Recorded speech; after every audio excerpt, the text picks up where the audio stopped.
ಒಂದು ಕಡೆ ಶ್ರೀ ಶಿವಕುಮಾರ ಮಹಾಸ್ವಾಮಿ ತಾಂತ್ರಿಕ ಇಂಜಿನಿಯರಿಂಗ್ ಕಾಲೇಜಿನಲ್ಲಿ 78 ಸ್ವಾತಂತ್ರ್ಯೋತ್ಸವ ಸಂಭ್ರಮ. ಸಂಸ್ಥೆಯ ಮುಖ್ಯಸ್ಥ ಜಿಲ್ಲಾ ಪಂಚಾಯತ್ ಮಾಜಿ ಸದಸ್ಯ ಡಿಸಿವಿ ಮುಂದಿನ ರಾಜಕೀಯ ನಡೆ ಕುರಿತು ಹೇಳಿಕೆ. ಜೆಡಿಎಸ್ ಬಿಜೆಪಿ ಎನ್ಡಿಎ ಮೈತ್ರಿ ಸುಭದ್ರ.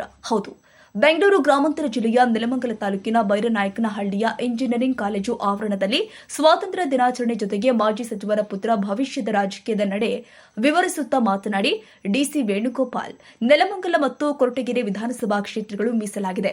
ನನ್ನ ತಂದೆ ಸಿ ಚೆನ್ನಿಗಪ್ಪರ 2 ಕರ್ಮಭೂಮಿ ಮೀಸಲಾತಿಯಾಗಿದೆ. ಆದ್ದರಿಂದ ಜೆಡಿಎಸ್ ಪಕ್ಷದ ಹೈಕಮಾಂಡ್ ಆದ ಮಾಜಿ ಪ್ರಧಾನಿ ಎಚ್.ಡಿ. ದೇವೇಗೌಡ ಹಾಗೂ ಕೇಂದ್ರ ಸಚಿವರು ಆದ ಕುಮಾರಸ್ವಾಮಿ ಅವರು ಮಾರ್ಗದರ್ಶನ ನೀಡಿದರೆ ನಾನು 2029ರಲ್ಲಿ ಮಧುಗಿರಿ ಕ್ಷೇತ್ರಕ್ಕೆ ಸ್ಪರ್ಧಿಸುತ್ತೀನಿ. ಸಂಸದ ಡಾ ಕೆ ಸುಧಾಕರ್ ಉತ್ತಮ ಸಂಸದೀಯ ಪಟು. ಆದ್ದರಿಂದ ನೆಲಮಂಗಲ ವಿಧಾನಸಭಾ ಕ್ಷೇತ್ರದಲ್ಲಿ 33,000 ಅಧಿಕ ಮತ ಬಂದಿದೆ. ಸ್ವಾತಂತ್ರ್ಯ ದಿನಾಚರಣೆಯನ್ನ ನಮ್ಮ ಇಂಜಿನಿಯರಿಂಗ್ ಕಾಲೇಜಿನಲ್ಲಿ ಅರ್ಥಪೂರ್ಣವಾಗಿ ಆಚರಿಸುತ್ತೀವಿ.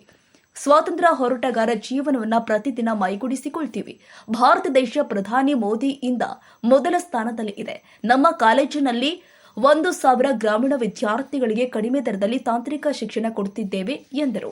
ನಮಗೆ ಜನರಲ್ ಸಾಮಾನ್ಯ ವರ್ಗ ಆಗಬೇಕು. ನಮಗೆ ಮುಂದೆ 2029ಕ್ಕೆ ಮಧುಗಿರಿ ಕ್ಷೇತ್ರದಲ್ಲಿ ಇರ್ತಕ್ಕಂಥ ಒಂದು ಅಭಿಪ್ರಾಯ ಇದೆ. ಇವತ್ತು ತಂದೆಯವರ ಆಶೀರ್ವಾದದಿಂದ ನೋಡೋಣ, ಮುಂದೆ ಅವಕಾಶ ಸಿಕ್ಕಿದ್ರೆ ಜೆಡಿಎಸ್ ಪಕ್ಷದಿಂದ ನಾನು ಮಧುಗಿರಿ ವಿಧಾನಸಭೆ ಚುನಾವಣೆಗೆ ಸ್ಪರ್ಧೆ ಮಾಡ್ತೀನಿ. ಸರ್, ಕೊನೆಯದಾಗಿ ಸುಧಾಕರ್ ಅವ್ರ ಬಗ್ಗೆ ಏನು ಹೇಳ್ತೀರಾ? ಮತ್ತೆ ಸುಧಾಕರ್ ಅವರು ನಿಮ್ಗೆ ಇಲ್ಲಿಗೂ ಒಂದಿನ ಭೇಟಿ ಕೊಡ್ತಾರೆ ಅಂತ ಹೇಳಿದ್ರೆ ಯಾವಾಗ ಬರ್ತಾರೆ ಸರ್?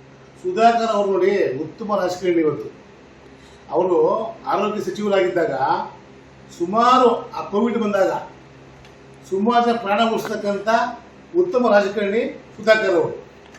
ನಿಜಕ್ಕೂ ಕೂಡ ವಿದ್ಯಾವಂತರು ಮತ್ತು ಸಮಾಜ ಸೇವೆ ನಿಷ್ಠೆಯಿಂದ ಮಾಡ್ತಕ್ಕಂಥ ಒಬ್ಬ ಉತ್ತಮ ರಾಜಕಾರಣಿ. ಅವರು ಈ ಚಿಕ್ಕಬಳ್ಳಾಪುರ ಜಿಲ್ಲೆಗೆ ಲೋಕಸಭಾ ಸದಸ್ಯರಾಗಿರ್ತಕ್ಕಂಥದ್ದು ನಿಜಕ್ಕೂ ಹೆಮ್ಮೆ ಪಡ್ತಕ್ಕಂಥ ವಿಚಾರ. ನನ್ನ ಬೆಂಬಲ ಯಾವತ್ತೂ ಕೂಡ ಅವ್ರಿಗೆ ಇದೇ ಇರ್ತದೆ. ಇವತ್ತು ನೆಲಮಂಗಲ ತಾಲೂಕಲ್ಲಿ ಇವತ್ತು 33,000 ಅಧಿಕ ಮತವನ್ನು ಕೊಟ್ಟದ್ದು ನಾವು ಕೂಡ ಶ್ರಮಪಟ್ಟು ಕೆಲಸ ಮಾಡಿದ್ದೇವೆ. ನನ್ನ ಭರವಸೆ ಇದೆ, ಉತ್ತಮವಾಗಿ ಕೆಲಸ ಮಾಡ್ತಾರೆ ಅಂತ ಮಾಡ್ತಾರೆ. ಈ ಸಂದರ್ಭದಲ್ಲಿ ಇಂಜಿನಿಯರಿಂಗ್ ಕಾಲೇಜಿನ ಪ್ರಾಂಶುಪಾಲ ರಮೇಶ್, ಡಿಪ್ಲೊಮಾ ವಿಭಾಗದ ಪ್ರಾಂಶುಪಾಲ ಮೊಹಮ್ಮದ್ ಆಸೀಫ್, ಗ್ರಾಮ ಪಂಚಾಯಿತಿ ಸದಸ್ಯ ರಾಜಣ್ಣ, ಹಿರಿಯರು ಆದ ಹೊನ್ನಗಂಗಪ್ಪ, ಕಾಲೇಜಿನ ಸಿಬ್ಬಂದಿಗಳು, ಬೋಧಕ ಬೋಧಕೇತರ ಸಿಬ್ಬಂದಿ ಹಾಜರಿದ್ದರು. Ram Prasad, KR news 81 Kannada, Nelamangala. ಕ್ಷಣ ಕ್ಷಣದ ಸುದ್ದಿಗಾಗಿ news 81 Kannada YouTube channel subscribe ಮಾಡಿ. ಹೊಸ ಸುದ್ದಿಗಳ ನೋಟಿಫಿಕೇಶನ್ಗಾಗಿ ಬೆಲ್ ಐಕಾನ್ ಕ್ಲಿಕ್ ಮಾಡಿ.